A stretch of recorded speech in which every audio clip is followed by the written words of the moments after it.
యువ సామ్రాట్ అక్కినేని నాగచైతన్య ఈ నెల 4వ తేదీన అన్నపూర్ణ స్టూడియోలో శోభితా ధూళిపాళ్లను ఘనంగా వివాహం చేసుకున్నారు. 300 మంది అతిథుల మధ్య నిరాడంబరంగా జరిగిన ఈ వేడుకల తర్వాత ఈ జంట తొలిసారిగా అనురాగ్ కశ్యప్ కుమార్తె వివాహ వేడుకల్లో కనిపించారు.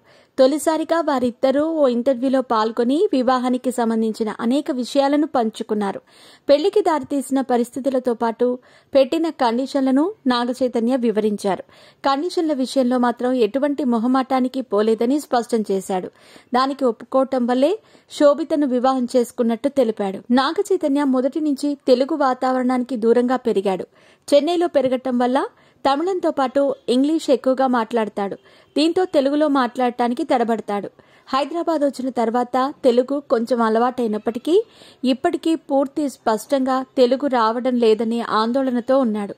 గతంలో వివాహం చేసుకున్న సమంత కూడా ఇంగ్లీష్, మలయాళం ఎక్కువగా మాట్లాడేది. తెలుగు మాట్లాడటం చాలా తక్కువగా ఉండేది ఇంట్లో. అలా కాకుండా తెలుగుదనం ఉట్టిపడాలంటే తాను చేసుకోబోయే శోభిత కూడా తెలుగమ్మాయే కాబట్టి ఖచ్చితంగా ఇంట్లో స్పష్టమైన తెలుగులోనే మాట్లాడాలనే షరతును శోభితకు విధించాడు.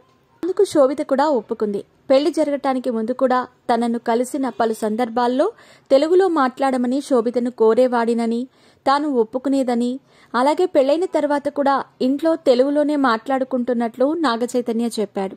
మొత్తానికి నాగచైతన్య కోరుకున్నట్లుగానే ఒక తెలుగమ్మాయిని పెళ్లి చేసుకోవడంతో పాటు తెలుగులో బాగా మాట్లాడగలిగే అమ్మాయిని కూడా చేసుకున్నాడని, అతని కోరిక నెరవేరిందని. కానీ పాపం సమంత ఏం చేస్తుందో అంటూ నెటిజన్లు కామెంట్లు పెడుతున్నారు. సమంతపై జాలిపడుతున్నారు.